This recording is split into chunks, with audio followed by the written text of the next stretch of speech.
કેમ છો વિદ્યાર્થી મિત્રો? પાછલા વિડીયોની અંદર આપણે 5મા ચેપ્ટરનો પ્રારંભિક એટલે કે ઇન્ટ્રોડક્શનની વાત કરી કે જેમાં આપણે એરિસ્ટોટલના ખ્યાલ વિશે એના વિશે ડિસ્કસ કર્યું હતું અને કેમ એના ખ્યાલમાં શું ખૂટતું હતું એના વિશે પણ વાત કરી. હવે હકીકતમાં હતું શું કે એરિસ્ટોટલે જે કીધું હતું એ તે વખતે તો સાચું જ હતું, પણ જ્યાં સુધી ગેલિલિયોના એક્સપેરિમેન્ટના રિઝલ્ટ બધા સુધી પહોંચ્યા નહીં ત્યાં સુધી એરિસ્ટોટલની વાત ખોટી ના પડી, પણ જેવા બધા સુધી પહોંચી ગયા ત્યારે એરિસ્ટોટલના જે સિદ્ધાંતો ખરે શું થવા લાગ્યા, ખોટા થવા લાગ્યા અંદર. બરાબર. તો ગેલિલિયોએ ખરેખર અભ્યાસ કોનો કર્યો તેને હું તો શું કર્યું હતું અંદર? તો ગેલિલિયોએ ઢળતા સમતલ પર પદાર્થની ગતિના અભ્યાસના શું કર્યા હતા? પ્રયોગો કર્યા હતા અને એમાંના અમુક પ્રયોગો તમને અહીંયા આગળ આપેલા છે અંદર. બરાબર. અને એ પ્રયોગો સામાન્ય ભાષામાં છે શું અંદર કે એને જે સપાટી લીધી છે બને ત્યાં સુધી કઈ લીધી છે? એકદમ સ્મૂધ લીધી છે, જેથી કરીને ઘર્ષણ બળ ન્યૂનતમમાં ન્યૂનતમ લાગે અંદર. બરાબર. અને પછી એને શું કર્યું કે આ માટે સમાન ઢાળવાળા બે સમતલો આકૃતિમાં દર્શાવ્યા પ્રમાણે ગોઠવ્યા. બરાબર. એટલે કે તમને આકૃતિ દેખાય છે અહીં. બરાબર. તો બે સમાન ઢાળ આકૃતિ પ્રમાણે ગોઠવ્યા અને ગોળ પદાર્થને તેના પરથી શું કરવામાં આવ્યો? મુક્ત કરવામાં આવ્યો અને ત્યાર પછી એની જે ગતિ કરી એનું શું કરવામાં અવલોકન કર્યા. તો અવલોકનોના જવાબ કંઈક આવા મળ્યા અંદર. પહેલું તો શું મળ્યું કે એને જે ઊંચાઈથી અહીંયા ગાડી બોલને મુક્ત પતન કરાયો હતો તો સામેની સાઈડ પર એને કેટલી ઊંચાઈ પ્રાપ્ત કરી? લગભગ એટલી જ ઊંચાઈ પ્રાપ્ત કરી અંદર. બરાબર. બીજું જ્યારે નીચે તરફ ગતિ કરતો હતો તો એ ગુરુત્વાકર્ષણના કારણે થશે એટલે એની ગતિ ખરી કઈ કહેવાશે? પ્રવેગિત ગતિ કહેવાશે, ગુરુત્વ પ્રવેગી ગતિ કહેવાશે અંદર. બરાબર. તો જોઈએ ચલો એના અવલોકનો શું લખીને આપેલા છે કે ઢાળ પરથી નીચે તરફ ગતિ કરતો ગોળો પ્રવેગિત ગતિ કરે છે, એટલે કે તેનો વેગ શું થાય છે? વધતો જાય છે અંદર. અને ઢાળની જયારે અહીંથી ઉપર તરફ જશે અંદર તો ગતિ કરતો ગોળો ખરો એ કેવો કહે? પ્રતિપ્રવેગી ગતિ. તો આપણને ખબર છે ને ઢાળ પર જઈએ તો વેગમાં શું થાય ભાઈ? ઘટાડો થાય કે ના થાય? એટલે વેગ શું થાય ભાઈ? ઘટે છે. અને બીજું સમક્ષિતિજ સમતલ પરની ગોળાની ગતિ એ વચગાળાની સ્થિતિ છે અને આના પરથી ગેલિલિયોએ એવો નિષ્કર્ષ કાઢ્યો કે ઘર્ષણ રહિત સમક્ષિતિજ સમતલ પર ગતિ કરતા પદાર્થને પ્રવેગ કે પ્રતિપ્રવેગ હોઈ શકે નહીં. એટલે એને એકચ્યુઅલમાં કર્યું હતું શું કે એને સૌથી પહેલા એક્સપેરિમેન્ટમાં બંને સરખા ઢાળ લીધા. પછી શું કર્યું? આ ઢાળ તેવો ન રાખ, બીજો ઢાળ એને થોડોક નાનો લીધો અંદર. સમજવા? એટલે કે આ ઢાળનો જે ખૂણો ખરો કેવો લીધો? નાનો લીધો. એને અહીંથી શું કર્યું? સેમ એક ઊંચાઈથી એને બોલને મુક્ત પતન કરા અને જોયું કે અહીં ક્યાં સુધી જાય તો અહીં પણ એને લગભગ એટલી જ ઊંચાઈ એચીવ કરી જેટલી ઊંચાઈથી મૂકવામાં આવ્યો હતો. પણ થયું શું કે બીજા ઢાળ પર એનું કાપેલું અંતર શું થઈ ગયું? વધી ગયું કે ના વધી ગયું અંદર? સમજ પડે છે આટલો પાઠ? અને ત્રીજા કેસમાં એને શું કરતો ગયો કે ધીરે ધીરે ઢાળનું મૂલ્ય ઓછું કરતો ગયો. એક ટાઈમે શું ઢાળ અને પછી સમક્ષિતિજ સપાટી કરી તેને જોયું કે આ ગોળો ખરો ખાસા લાંબા અંતર સુધી શું થાય છે ભાઈ? નિયમિત ગતિ કર્યા કરે છે અંદર. એટલે અહીંયા આગળ આ પોઈન્ટ લખીને આપ્યો છે અંદર. બરાબર. કે ઘર્ષણ રહિત સમક્ષિતિજ સમતલ એટલે કે સમક્ષિતિજ સમતલ હોય એટલે કે સમક્ષિતિજ રસ્તો હોય અંદર અને એ પણ પાછો ઘર્ષણ રહિત હોય અંદર. બરાબર. તો એના પર ગતિ કરતા પદાર્થને પ્રવેગ કે પ્રતિપ્રવેગ હોઈ શકે નહીં. એ પોતાની ગતિ નિયમિત જે છે શું કરશે ભાઈ? ચાલુ રાખશે. એટલે કે પદાર્થ પોતાના અચળ વેગથી પોતાની ગતિ કરતો હોવો જોઈએ અંદર. બરાબર. પછી બીજો પ્રયોગ તમને કે અહીં આપેલો છે એમાં શું કહે છે? બે ઢળતા સમતલોને ગોઠવ્યા છે અહીંયા આગળ અંદર. બરાબર. અને મેં જે તમને સમજાવ્યું એ જ વસ્તુ અહીંયા આગળ કરી છે કે એક કન્ટિન્યુઅસ એનો ઓપ્શન રાખ્યો છે અંદર. તો એક સમતલ પર સ્થિર સ્થિતિમાંથી મુક્ત કરેલા બોલને ગબડીને નીચે આવે છે ત્યારે બોલનો વેગ વધે છે, જ્યારે બીજા સમતલ પર જ્યારે ચડે છે ત્યારે તેનો વેગ શું થાય છે? ઘટે છે. જો ઢળતા સમતલની સપાટીઓ લીસી હશે તો બીજા સમતલ પર મેળવેલી ઊંચાઈ લગભગ પ્રથમ સમતલ પરની ગતિની શરૂઆત કરે તેટલી જ હોય છે. આપણે વાત કરી કે ઊંચાઈઓ કેવી મળે છે? બંને કિસ્સાઓમાં સરખી મળે છે અંદર. આદર્શ પરિસ્થિતિમાં જ્યારે ઘર્ષણ બળ સંપૂર્ણપણે ગેરહાજર હોય તો ઓલવેઝ તમને બંને વખતની ઊંચાઈ કેવી મળશે ભાઈ? એક સરખી મળશે અંદર. બરાબર છે. અને આગળ કહે છે કે જો બીજા સમતલનો ઢાળ ધીરે ધીરે ઓછો કરવામાં આવે તો પ્રથમ ઢાળ પરથી જે ઊંચાઈથી બોલને મુક્ત કરવામાં આવે છે તો બીજા ઢાળ પર પણ તેટલી જ ઊંચાઈ સુધી પહોંચવામાં વધારે અંતર કાપવું પડે છે. એટલે કે એ ઊંચાઈ તો એટલી જ પ્રાપ્ત કરે પણ વધારે અંતર કાપીને કરે છે અંદર. બરાબર. હવે જો આપણે ઢાળને શૂન્ય બનાવી દઈએ એટલે સમક્ષિતિજ બનાવી દઈએ તો બોલ શું કરશે ભાઈ? અનંત અંતર સુધી પોતાની ગતિ ચાલુ રાખશે. એટલે કે તેની ગતિ ક્યારેય અટકતી નથી અને આ કેવી છે? આદર્શ પરિસ્થિતિ છે.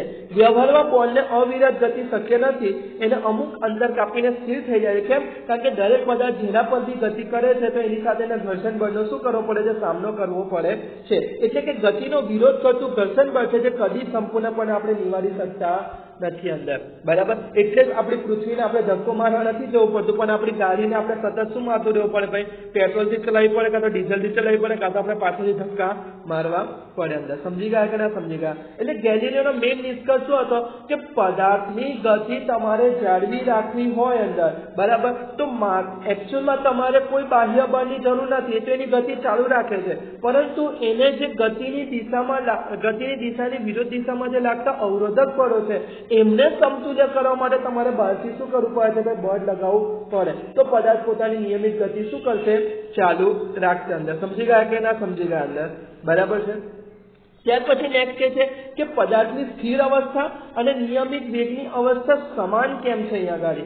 કેમ? કારણ કે ભાઈ બંને કિસ્સાઓમાં એમના પર લાગતા પરિણામી બળો શૂન્ય થાય છે અંદર, અને એના પછી જડત્વ કોને કહેવાય એ આપણે સમજવાનો પ્રયત્ન કરીએ તો કે છે શું કે ગતિ કરતા પદાર્થ પર લાગતા ઘર્ષણ બળના લીધે તેની ગતિનો પોતાનો શું થાય છે? વિરોધ થાય છે.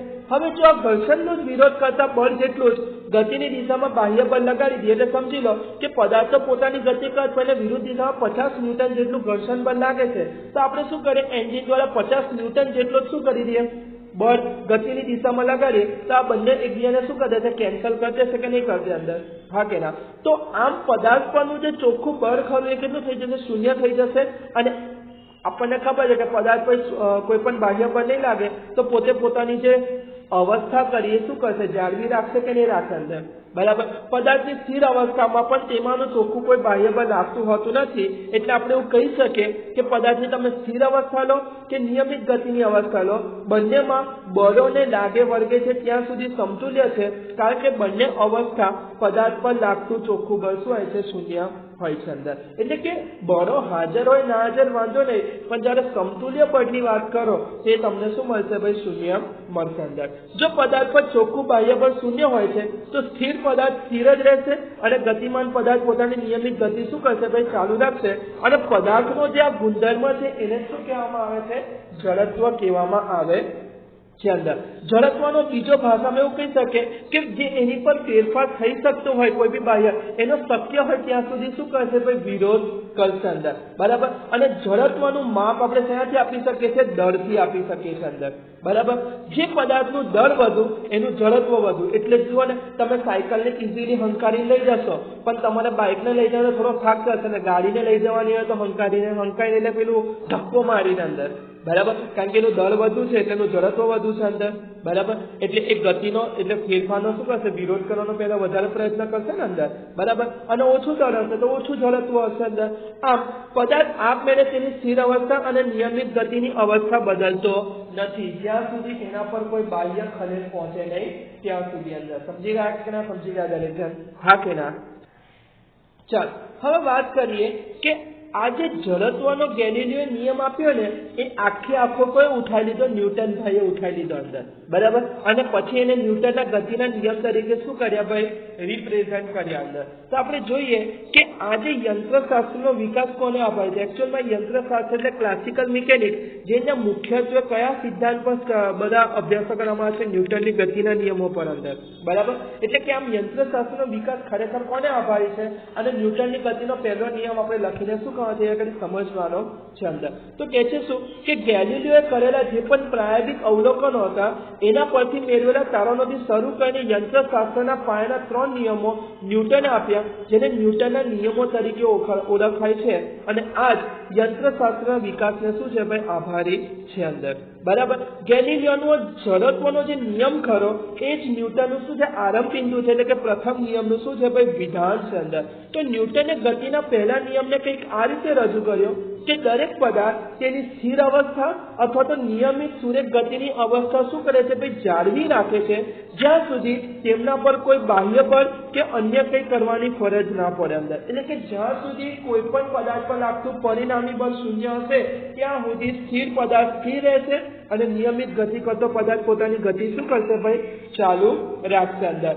પદાર્થની સ્થિર અવસ્થા અથવા તો જે નિયમિત સુરેખા ગતિની જે અવસ્થા છે બંનેમાં પ્રવેગના મૂલ્યની વાત કરતો કેવું મળશે? શૂન્ય મળશે. જો સ્થિર સ્થિતિમાં તો વેગનું મૂલ્ય શૂન્ય છે તો ગમે ત્યારે જશો શૂન્ય જ મળવાનું છે તમને અંદર, તો પ્રવેગ પણ શૂન્ય થઈ ગયો। અને નિયમિત સુરેખ ગતિની અવસ્થાની વાત કરીએ તો અત્યારે જે વેગ લો છો 10 તપોસે પછી બી 10 જ મળશે, તો પછી વેગનો ફેરફાર થયો શું ભાઈ? શૂન્ય થયો ને અંદર, હા કે ના? એટલે કે બંને કેસમાં તમને પ્રવેગ તો શું મળશે? શૂન્ય જ મળશે। આથી ન્યૂટનની ગતિનો પહેલો નિયમ, બરાબર, એને હજુ સરળ ભાષામાં લખો તો લખી શકે કે જો પદાર્થ પર ચોખ્ખું બાહ્ય બળ શૂન્ય હોય તો તેમનો પ્રવેગ શું હોય છે ભાઈ? શૂન્ય હોય છે। અને જો પદાર્થ પર ચોખ્ખું બાહ્ય બળ લાગતું હોય તો પછી એક પદાર્થ કરો એ જે તે પ્રવેગથી શું કરશે? ગતિ કરશે અંદર। આમ ન્યૂટનનો ગતિનો પહેલો નિયમ એ ગેલિલિયોનો જડત્વનો નિયમ જ છે, કંઈ નવું નથી અંદર। ખાલી ન્યૂટને કર્યું શું? બળ શબ્દને ઇન્ટ્રોડ્યુસ કર્યો છે અહીંયા આગળ, બીજું કશું કર્યું નથી અંદર। ગેલિલિયો વખતે બિચારાને ખબર નથી એટલે નહોતું કર્યું, ન્યૂટને પછી કરી દીધું અંદર, બરાબર। તો નિયમ પરથી બળની વ્યાખ્યા આપી શકે, એટલે કે ન્યૂટનનો ગતિનો પહેલો નિયમ ખરો એ જડત્વનો સિદ્ધાંત છે, બરાબર છે, પણ એ વાસ્તવમાં શેની વ્યાખ્યા આપે છે? બળની વ્યાખ્યા આપે છે। શેની વ્યાખ્યા આપે છે ભાઈ?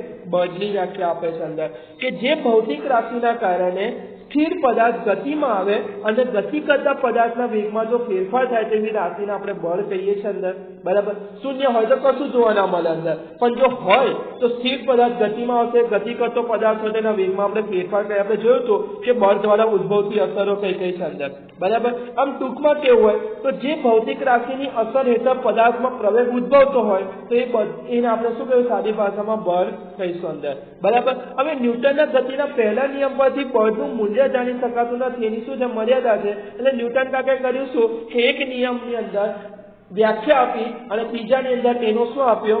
સૂત્રનો વાત કરી અંદર, બરાબર છે। તો આગળ આપણને કહે છે કે પૃથ્વી પર કોઈ પણ પદાર્થ સ્થિર હોય કે નિયમિત સુરેખા ગતિમાં હોય તો તેના પર કોઈ બાહ્ય બળો લાગતા નથી તેમ આપણે સાથી કહી શકીએ છીએ અંદર। તો મેઇન વસ્તુ શું છે કે ગુરુત્વાકર્ષણ દરેક સ્થળે છે કે તે સ્થિર હોય કે નિયમિત ગતિ એની પર ગુરુત્વાકર્ષણ બળ તો લાગતું જ હશે અંદર, બરાબર છે। બીજું, ગતિમાં જો પદાર્થની વાત કરતા હોય તો એના પદાર્થો પર ઘર્ષણ બળ, શાંત બળ વગેરે પણ એ લોકો અનુભવી શકે। શાંત બળ તરલ હોય તેમને શાંત બળ ફોલો કરવું પડે। તેથી પૃથ્વી પર પદાર્થ સ્થિર હોય કે નિયમિત સુરેખ ગતિમાં હોય તો તે એટલા માટે નહીં કે તેના પર કોઈ બાહ્ય બળ લાગતા નથી, પણ એટલા માટે કે તેના પર લાગતા આવા બધા જુદા જુદા બાહ્ય બળો ખરા એ એકબીજાને શું કરી દે છે? નાબૂદ કરી દે છે। એટલે કે એમનો તમે જ્યારે શું કહેવાય કે બૈજિક સરવાળો કરો, એટલે કે તમે વેક્ટર એડિશન કરો, સદિશ સરવાળો કરો તો તમને હંમેશા શું મળશે? શૂન્ય મળશે। એટલે અહીંયા આગળ પરિણામી બાહ્ય બળ શૂન્ય થાય છે, બળ શૂન્ય નથી થતું અંદર, બરાબર છે। જેમ કે વાત કરીએ કે એક સમછિનિત સપાટી પર સ્થિર પડેલું પુસ્તક છે તો એના પર હંમેશા બે પ્રકારના બળો લાગશે। એક તો કેટલું? પદાર્થનું જે વજન હશે એ વજન પર જેટલું બળ ખરું એ કેવું લાગશે? અધો દિશામાં લાગશે। અને બીજું કયું એક બળ લાગશે? લંબ બળ લાગશે, જે હંમેશા ઉર્ધ્વ દિશામાં લાગશે અંદર। એટલે તો પદાર્થ ખરો એ તમે જેની પર ટેકવેલો છે એના પર રહેશે અંદર। તમે જો અત્યારે ખુરશી પર બેઠા છે, બરાબર, તો ખુરશી પર તમે બેસી શકો છો, કેમ? કારણ કે તમારું વજનનો જેટલો બળ નીચે લાગે છે એટલું જ બળ જે ખુરશી ખરી એ વિરુદ્ધ દિશામાં એટલે કે ઉર્ધ્વ દિશામાં લગાવે છે। એટલે બંને બળો સમતુલ્ય થતા તમે ત્યાં આગળ સ્થિર બેસી શકો છો। પણ તમે જ વિચાર કરો કે આ ખુરશીની જગ્યાએ તમે થર્મોકોલની સીટ પર બેઠા હોત તો તમારી બેસાતું? તમે સીધા શું તમે નીચે પડતા? કેમ? કારણ કે તમારા વજન બળને સમતુલ્ય બળ એ થર્મોકોલની જે સીટ ખરી એ ઉત્પન્ન કરી શકતી નથી અંદર। સમજ્યા કે ના સમજ્યા આટલો પાઠ? હા કે ના? બરાબર છે। બીજું કે છે કે અહીંયા આગળ પુસ્તક સ્થિર છે એટલે આપણે એવું કહી શકીએ કે એનું વજન બળ કોનાથી સમતુલ્ય થાય છે ભાઈ? આ લંબ બળ દ્વારા થાય છે અંદર। યાદ રાખજો, લંબ બળ બધી જગ્યાએ છે અને મોટા ભાગે વજન બળને શું કરવાનો પ્રયત્ન કરે છે? સમતુલ્ય કરવાનો પ્રયત્ન કરે છે અંદર। સમજ્યા કે ના સમજ્યા અંદર? બરાબર છે। આમ પુસ્તક સ્થિર હોવાનું જણાતા પહેલા નિયમ મુજબ તેના પરનું ચોખ્ખું બાહ્ય બળ શૂન્ય હોવું જોઈએ, જે દર્શાવે છે કે લંબ બળ અને વજન બળ સમાન અને પરસ્પર વિરુદ્ધ દિશામાં હોવા જોઈએ અંદર। સમજી ગયા કે ના સમજી ગયા દરેક જણ? હા કે ના? બરાબર। ત્યાર પછી નેક્સ્ટ એવો આપણને ક્વેશ્ચન કહે છે કે નિયમિત વેગથી ગતિ કરતી કાર પર ચોખ્ખું બળ શૂન્ય હોય છે, શૂન્ય હોય છે। સમજાવો અંદર કે ધારો કે સ્થિર સ્થિતિમાંથી તે શરૂ કરી અને ઝડપ પ્રાપ્ત કરતી અને પછી સીધી અને લીસી સડક સપાટી પર નિયમિત ઝડપથી ગતિ કરતી કોઈ કાર છે એવું ધારી લો। એટલે કે હાલમાં આપણે જ્યારે ઓબ્ઝર્વ કરીએ છીએ ત્યારે ભાઈ પોતે નિયમિત ઝડપથી શું કરે છે?